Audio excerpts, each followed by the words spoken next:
신약성경 마태복음 2장 1절로 12절까지의 말씀입니다. 신약성경 2페이지 마태복음 2장 1절로 12절까지의 말씀입니다. 말씀 봉독해 드리겠습니다. 헤롯 왕 때에 예수께서 유대 베들레헴에서 나심에 동방으로부터 박사들이 예루살렘에 이르러 말하되 유대인의 왕으로 나신 이가 어디 계시냐? 우리가 동방에서 그의 별을 보고 그에게 경배하러 왔노라 하니 헤롯 왕과 온 예루살렘이 듣고 소동한지라. 왕이 모든 대제사장들과 백성의 서기관들을 모아 그리스도가 어디서 나겠느냐 물으니 이르되 유대 베들레헴 이오니 이는 선지자로 이렇게 기록된 바 또 유대 땅 베들레헴아 너는 유대 고을 중에서 가장 작지 아니하도다. 내게서 한 다스리는 자가 나와서 내 백성 이스라엘의 목자가 되리라 하였음이니이다. 이에 헤롯이 가만히 박사들을 불러 별이 나타난 때를 자세히 묻고 베들레헴으로 보내며 이르되 가서 아기에 대하여 자세히 알아보고 찾거든 내게 고하여 나도 가서 그에게 경배하게 하라. 박사들이 왕의 말을 듣고 갈새 동방에서 보던 그 별이 문득 앞서 인도하여 가다가 아기 있는 곳에 곧 위에 머물러 서 있는지라. 그들이 별을 보고 매우 크게 기뻐하더라. 집에 들어가 아기와 그의 어머니 마리아가 함께 있는 것을 보고 엎드려 아기께 경배하고 보배합을 열어 황금과 유향과 몰약을 예물로 드리니라. 그들은 꿈에 헤롯에게로 돌아가지 말라 지시하심을 받아 다른 길로 고국에 돌아가니라. 아멘. 이제 원로 목사님 나오셔서 성탄절엔 황금, 유향, 몰약이 있습니다 라는 제목으로 말씀 증거하실 때 큰 은혜 받으시고요. 오래간만에 뵈니까요 우리 박수로 존경의 뜻을 담아 모시겠습니다.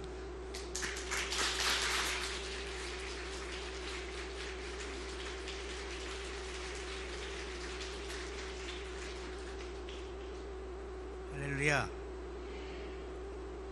오늘 2018년도 성탄절을 맞이해서 우리 한번 같이 메리 크리스마스라고 한번 외쳐보시기 바랍니다. 메리 크리스마스. 이 세상의 최고의 선물, 우리 구주 예수님을 탄생하신 이 기쁜 성탄절을 맞이하여 우리 대은의 가정과 대은의 가족 여러분들에게 하늘의 은혜와 평강이 충만하시기를 주의 이름으로 축복합니다. 성탄절에 동방 박사들이 황금과 유향과 몰약을 아기 예수님께 드렸습니다. 이 사실 모르는 사람 없겠지요. 그런데 오늘은 특별히 우리의 성탄 예배가 과연 우리 주님께 드릴 수 있는 황금과 유향과 몰약이 있느냐라고 하는 그런 질문을 던지면서 오늘 말씀을 함께 나누고자 합니다. 성탄절에 유명한 이런 소설이 있다고 하는 사실을 여러분들이 알 것입니다. 오 헨리가 쓴 크리스마스 선물이라고 하는 소설이 있습니다. 한 도시에 가난하지만 서로 상대방을 너무나 사랑하는 한 부부가 있었답니다. 성탄절이 다가오자 두 사람은 걱정이 생겼습니다. 혹시 여러분들 가운데도 오늘 성탄절을 맞이하면서 어떤 걱정스러운 일이 있습니까? 아내는 남편에게, 남편은 아내에게 어떤 성탄 선물을 꼭 해주고 싶은 마음이 있었는데 너무 살림이 힘들고 어려워서 가난해서 선물 살 돈이 없었기 걱정이 됐다고 하는 것입니다.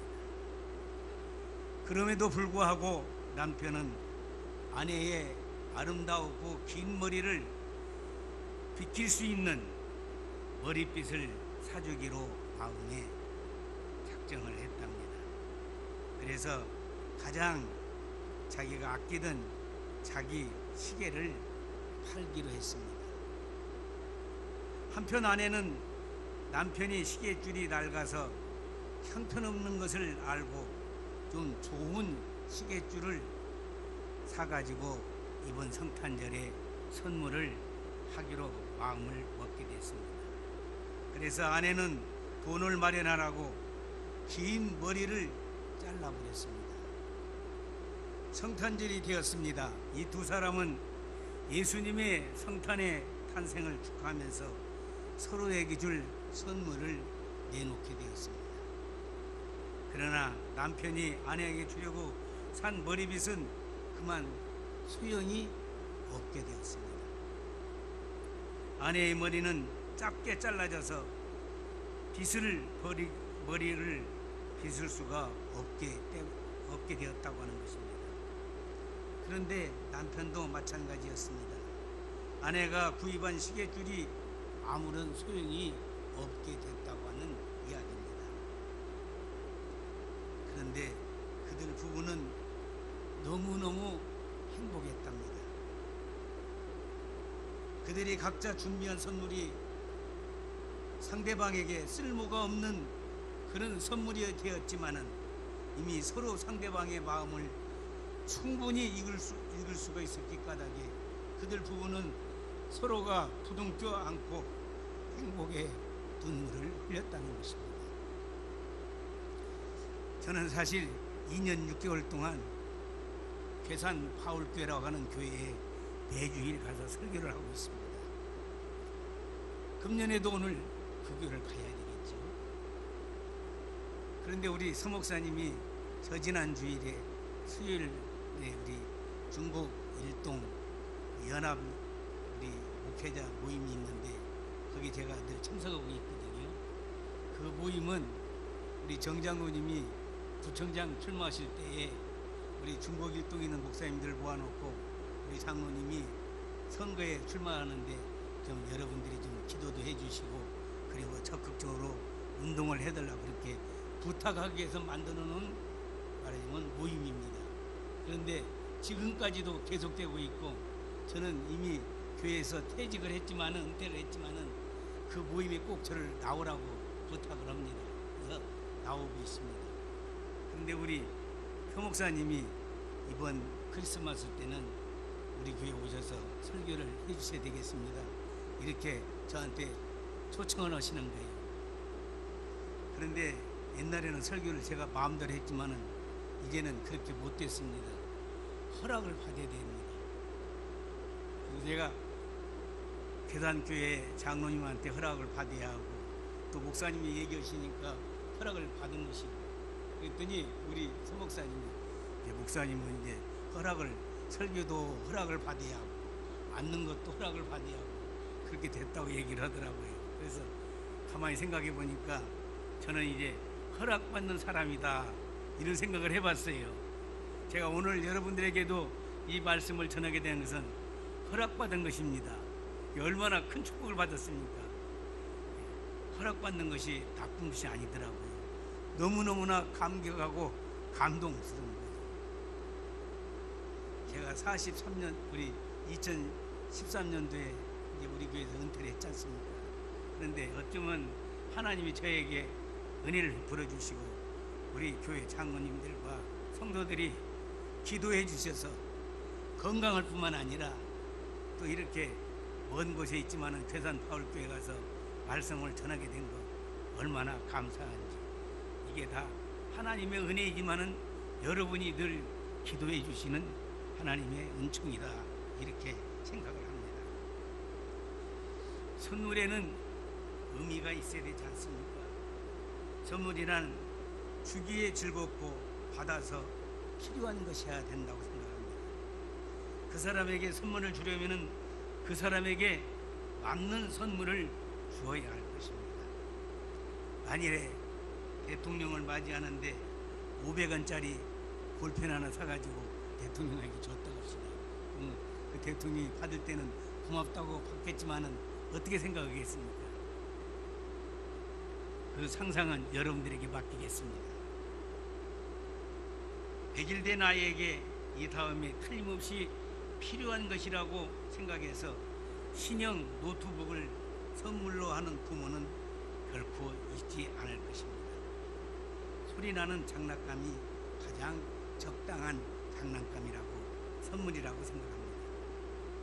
오늘 성경 말씀 가운데 보니까 하필이면 동방 박사들이 아기 예수님께 황금과 유향과 모략을 준비를 했습니다. 거기는 특별한 하나님의 합당한 이유가 있을 것이라고 생각하면서 그 말씀을 우리에게 오늘 기도의 제목을 삼고자 하는 것입니다. 동방 박사들은 아기 예수님께 무슨 선물을 할까 고민하고 기도하고 깊이 생각하다가 선택한 선물이 아니냐라고 저는 그렇게 믿습니다. 생각 없이 선물을 준비하는 사람은 한 분도 없을 것입니다. 스키 선수에게 스키가 제일 좋은 선물이 제일 좋을 것입니다. 저는 요즘 운동을 그전에도 탁구를 좋아했지만은 지금도 탁구를 좋아해요. 근데 저는 탁구 친다고 우리 김현태 장로님이 저한테 선물을 해주셨어요. 무슨 선물일 것 같아요? 예? 탁구 라켓이. 근데 그 라켓을 정말 비싼 거예요. 저는 누구를 만나든지 우리 교회 이런 장로님이 나한테 이런 좋은 라켓 선물을 해주셨다고 자랑합니다. 제가 이래봐도요, 남양주로 이사가 가가지고 작년에 남양주시 실버팀 대표 선수가 됐어요. 그래서 경기도 안에 31개 시하고 4개 군이 있어요. 거기 선수로 2번 출전을 했거든요. 가보니까 형편없어요. 제가 얼마나 잘 치는 사람들이 많은지요, 제가 감당할 수가 없었어요. 그러지만은 탁구 라켓은 아주 좋은 것을 내가 가지고 있답니다. 여러분들도 자랑해도 괜찮아요. 자, 제가 이 말씀을 드리는 것은 물론 이런 좋은 선물을 받았다고 여러분들에게 자랑도 하고 싶지만은 더 성탄절에는 우리 아기 예수님께 동방 박사들이 선물을 했다. 그 선물이 무슨 의미가 있냐라고 하는 것입니다. 어떤 사람은 예수님이 애굽으로 피난하기 직전이니까 애굽에 가서 이 귀중하고 값진 것이기 때문에 이걸 팔아서 생활비로 쓰도록 하기 위해서 한 것이 아니겠느냐, 이렇게 이제 그냥 인간적인 생각으로 그렇게 생각하고 설명하는 사람들도 있습니다. 황금과 유황과 보력은 모두가 다 아다시피 비싼 것이고 귀한 것이고 의미가 있는 그런 선물입니다. 자, 우리들도 금년도 이 성탄절을 맞이하면서 이런 의미 있는 선물을 우리 아기 예수님께 해야 되지 않겠느냐라고 하는 것입니다. 여러분, 황금의 의미는 왕권을 의미하는 것이라는 사실은 누구나 다 알 것입니다. 우리나라 박물관을 가보면 왕은 황금으로 왕관을 만들어 썼던 것을 볼 수가 있습니다. 황금띠를 띠고 황금 그릇을 사용했습니다. 동방 박사 중에 한 명이 아기 예수님께 황금을 선물로 드린 것은 우리 예수님이 우리의 왕이라고 하는 고백이 그 속에 들어있다고 하는 사실입니다. 여러분, 역사가 세나카라는 사람은 당시 중동에서는 이런 말이 있었다는 것입니다. 황금을 가지지 않고는 왕을 만날 생각을 하지 말라. 그런 말을 이제 그 당시에는 많이들 이용을 했다고 하는 것입니다. 여러분, 우리는 하나님 앞에 나올 때 황금을 가지고 나와야 하는데 그 황금은 우리 아기 예수님이 장차 우주에, 그리고 우리의 장차 우리가 갈 하나님 나라의 영원한 왕이 되신다는 것입니다. 예수님은 왕 대신 사람이며 사람 대신 왕이셨습니다. 예수님은 힘으로 이 세상을 통치하는 왕이 아니라 사랑으로 통치하는 왕이 됐다고 하는 사실입니다. 예수님은 총이나 법으로 세상을 다스리지 아니하시고 십자가로 세상을 다스리신 왕이시라고 하는 것입니다. 여러분, 어느 단체든지 어디든지 장이 있지 않습니까? 제가 우리 아파트에 탁구장을 개설하게 됐는데요, 거기에 대표 회장이 됐습니다. 그러게 탁구 거기서는 제가 왕이요 말하자면. 근데 그 왕은 어떻게 어떻게 할 겁니까? 힘으로 다스립니까? 그렇지 않습니다. 제가 그동안에 목사 생활하면서 우리 성도들에게 사랑만 받았지 않습니까? 근데 가서 그들에게 이게 무엇인가, 그들에게 사랑을 나눠주는 사람이 돼야 되지 않겠습니까? 그래야 그들이 나를 인정을 하고 참 훌륭하다고 생각하지, 내가 이렇게 어깨를 펴고 나한테 뭘 바치라고 하는 식으로 그렇게 하면 되겠어요? 어디든지 우리 교회 안에서는 누구든지, 예를 들어서 교회는 장로님이 우리 평신도 중에 제일 큰 어른들이에요. 그런데 그 장로님들이 머리를 숙이고 정말 겸손하게 그렇게 섬길 때에 우리 성도들에게 더 인정을 받는 겁니다. 더 존경을 받는 것입니다. 그렇지 않습니까? 예수님이 이 땅에 오신 우리의 왕이 되신 예수님은 우리로 하여금 십자가로 귀한 사랑을 우리에게 베풀어 주시고 영원한 생명을 우리에게 주셨기 까닭에 우리는 진정한 참 이제 우리 예수님은 우리의 영원한 구세주가 되시는 줄로 믿습니다. 어느 역사학자가 알렉산더 대왕과 예수님과 비교를 했답니다. 한번 들어보십시오. BC 350년경 알렉산더 대왕은 세계를 정복했습니다. 그리고 거대한 큰 대국을 세웠습니다. 그리스도와 알렉산더는 공통된 점이 한 가지 있다는데, 두 사람은 젊은 날에 이제 일을 시작해서 33세에 세상을 마쳤답니다. 그런 의미에서는 아주 동일한 그런 세상을 사신 분들이시죠. 그런데 알렉산더는 왕국에서 태어났고 예수님은 마국간에서 태어나셨습니다. 알렉산더는 왕자로 태어났고 예수님은 목수의 아들로 태어나셨습니다.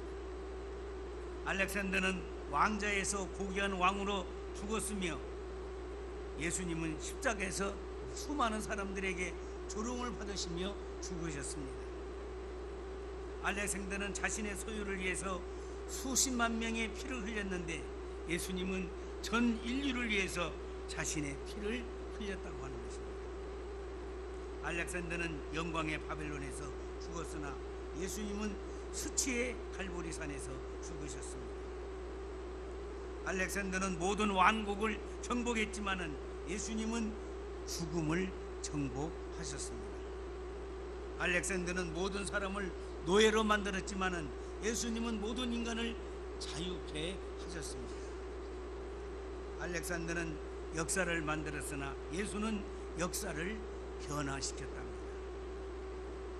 아기 예수에게 황금을 바쳤다고 하는 것은 예수님은 우리의 왕이라고 하는 고백이 들어있다는 사실을 우리는 다시 한번 오늘 성탄절을 맞이하면서, 우리 주님이 우리의 영원한 왕이신데 그 왕은 사랑스러운 왕이시다, 십자가로 우리를 정복해 주셨다는 사실을 여러분 다시 한번 하나님 앞에 고백하면서 감격하고 오늘 성탄절을 맞이해야 되겠습니다. 두 번째로 동방박사들이 드린 유향의 의미는 제사장이라고 하는 뜻이 있습니다. 유향은 향기를 바르는 일종의 향수입니다. 유황은 말만 들어도 향기가 난다는 그런 말이 있습니다. 예수님은 냄새나는 마국간에서 나셨기에 향수인 유향을 선물한 것은 결코 아닌 것입니다. 동방박사들은 별을 따라오기는 했지만은 예수님이 마국간에서 탄생할지는 추워도 생각하지 못할 일이었습니다. 유향은 당시에 부자 가정에서 가정을 항상 향기롭게 하기 위해서 사용하였고, 성전에서 제사를 드리는데 절대적으로 필요한 것이 유향이었다고 하는 것입니다. 레위기 2장 1절로 2절의 말씀 가운데 보니까 누구든지 소재의 예물을 여호와께 드리려거든. 고운 가루로 예물을 삼아 그 위에 기름을 붓고 그 위에 유황을 놓아 아론의 자손 제사장들에게로 가져갈 것이, 제사장은 그 고운 가루 한 움큼과 기름과 그 모든 유황을 가져다가 기념물로 제단 위에 불사를 지니 이는 화제라, 여호와께서 향기로운 냄새니라. 이렇게 기록된 것을 볼 수 있습니다. 그래서 모든 제사들은 이 유황이라고 하는 이 향수가 거기에 들어갔다고 하는 것입니다. 그래서 우리의 제사는 향기 나는 제사를 우리가 드려야 되겠습니다. 여러분들이 한 주일 동안 이제 사회생활 하다가 이제 주일날 하나님 앞에 나옵니다. 옛날 구약 시대로 말하면 우리는 하나님 앞에 제사를 드리러 나오셨습니다. 근데 그 제사가 바로 향내나는 제사를 드려야 된다라고 하는 말입니다. 여러분들이 향내나는 것은 어떤 것들이 있습니까? 꼭 냄새만 향내나는 것이 중요한 것이 아니고 우리의 삶이 향내나는 그런 삶이 되었을 때에 하나님이 기뻐 받으시는 줄로 믿습니다. 저는 죄송합니다만은 원로 목사가 되면은 이제 목회를 끝나면은 이제 모든 것이 목사의 생활에서 자유함을 얻었다, 이런 생각을 제가 가졌거든요. 그런데 그게 아니더라고요. 제가 인사를 하면은 원로 목사라는 얘기가 나오거든. 그러면 원로는 어떻게 하겠습니까? 모든 목사 가운데 우뚱가는 목사가 아니라 가장 기본이 되는 목사가 되어야 된다라는 생각을 합니다. 목사가 목사의 기본을 만일에 이제 헐어버린다 한다면, 무너지게 된다 한다면 그 목사 꼴이 어떻게 되겠습니까? 여러분들도 우리 대언교회 원로 목사가 있으니까 원로 목사 노릇 잘하라고 여러분들이 기도 많이 해주셔야 할 것 같아요. 우리의 삶이 모두가 다 향내나는 그런 삶. 우리가 무슨 좋은 일을 했을 때 그게 말하자면 칭찬받는 일 아닙니까? 그 칭찬이 무엇입니까? 향내나는 것이거든요. 이런 향내나는 제사를 하나님 앞에 드릴 수 있기를 바라는 것입니다. 마지막으로 세 번째 드린, 이제 동방박사들이 드린 선물은 모략이었습니다. 모략은 시스트라고 하는 그런 나무에서 나오는, 거기서 나오는 진이랍니다. 아주 값진 것이라고 해요. 이스라엘 사람들은 제사장, 왕, 선지자를 세울 때에 머리에 모략이라고 하는 그것을 이제 머리에 부었다고 합니다. 그때 붓는 기름은 관유라고 했는데 관유를 만들 때는 꼭 모략이 사용이 됐다고 하는 것입니다. 출애굽기 30장 23절과 29절의 말씀 가운데 보니까 성전에 있는 모든 기물들도 모략을 다 이제 발랐다고 하는 것입니다. 그러니까 예를 들어서 성전에 강단이 있어요. 이게 피아노가 있어요. 여러분들이 안고 있는 의자가 있어요. 이런 모든 기물에 모략이라고 하는 이 향내는 향품을 발랐다고 하는 것입니다. 그러니까 온 교회가, 성전 안이 이제 이 모략이 가득했다고 하는 것입니다. 그래서 예수님의 생애는 모략으로 시작해서 모략으로 끝났다라는 것입니다. 예수님이 세상에 탄생하실 때에 모략을 선물로 받으셨습니다. 그런데 예수님이 죽으실 때 마지막 받은 선물도 바로 모략이라고 하는 것입니다.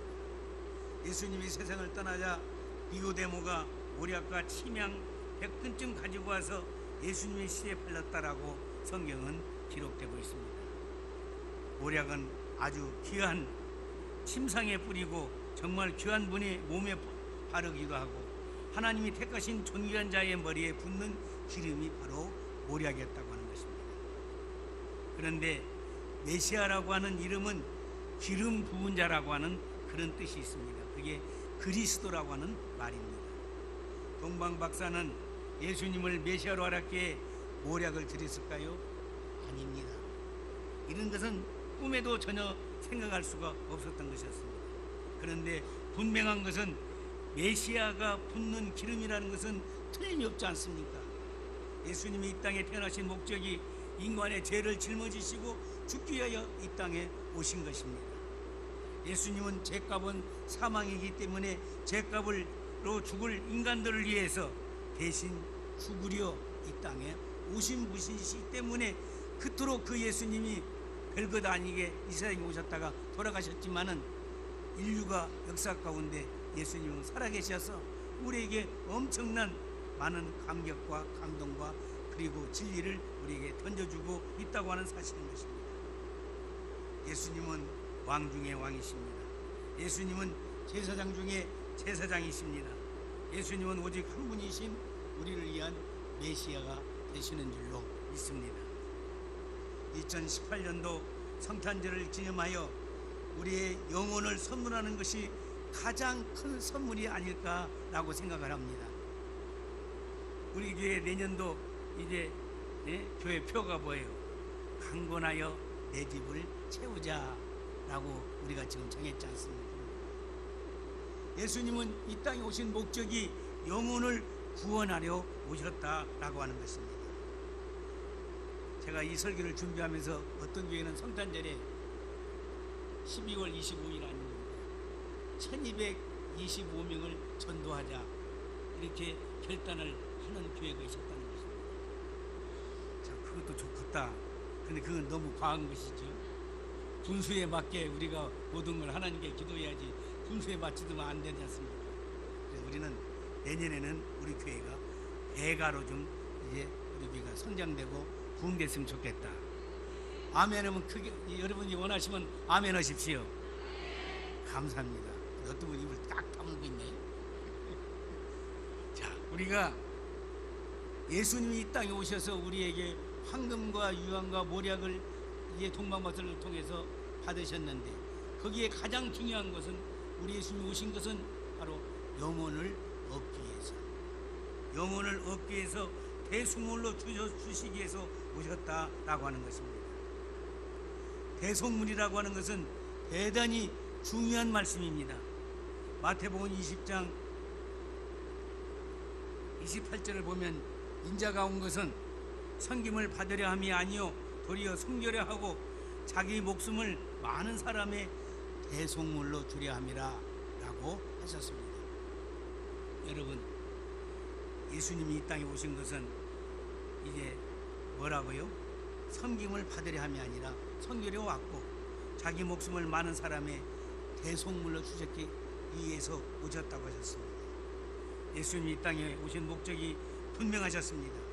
대속물로 죽으시고 마지막에 잃어버린 자를 구원하기 위해서 이 땅에 오셨다고 말씀하셨습니다. 누가복음 19장 10절 말씀 보니까 인자가 온 것은 잃어버린 자를 찾아 구원하려 함이니라 라고 하셨습니다. 내년도 우리가 하나님 앞에 이제 최고의 선물 영혼을 하나님 앞에 드리는 선물을 우리가 드려야 되는데 그 영혼은 잃어버린 자를 구원하기 합니다. 혹시 우리들과 아는 사람들 가운데 잃어버린 자 있지 않습니까?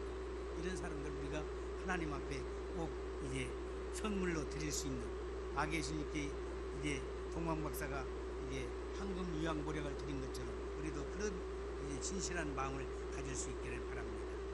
그래서 우리가 하나님 앞에 이제 그게 무엇이냐? 하나님 우리를 이처럼 사랑하셨다. 그 사랑을 우리가 받은 것에 우리가 눈물겹게 감격하고 감사하면서 우리가 이 영혼을 주님 앞에 드릴 수 있는 우리 모든 성도들이 되시기를 바랍니다. 요한복음 3장 16절의 말씀하면 우리 다 같이 한번 읽을 수 있기를 바랍니다. 시작.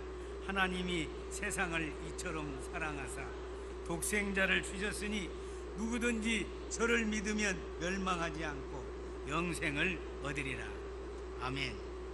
예수님께서 이 땅에 오신 목적은 너무나도 분명합니다. 영혼 구원입니다. 영혼 구원을 위한 구제 사업도 우리가 많이 해야 되겠죠. 구제가 그냥 구제해서 그래서 사람들에게 인정받고 그 선물하는 것으로 생각하지만은 그게 아니고 우리는 하나님 앞에 이제 그리스도의 사랑으로 많은 영혼들을 주 앞으로 인도해야 될 줄로 믿습니다. 이런 성탄절이 오늘 이루어지게 되고 그리고 이 성탄절을 통해서 내년 2019년도에 많은 영혼을 주님께 선물로 드릴 수 있는 우리 성도들의 각오와 고백을 가질 수 있기를 주의 이름으로 축원합니다. 기도하겠습니다.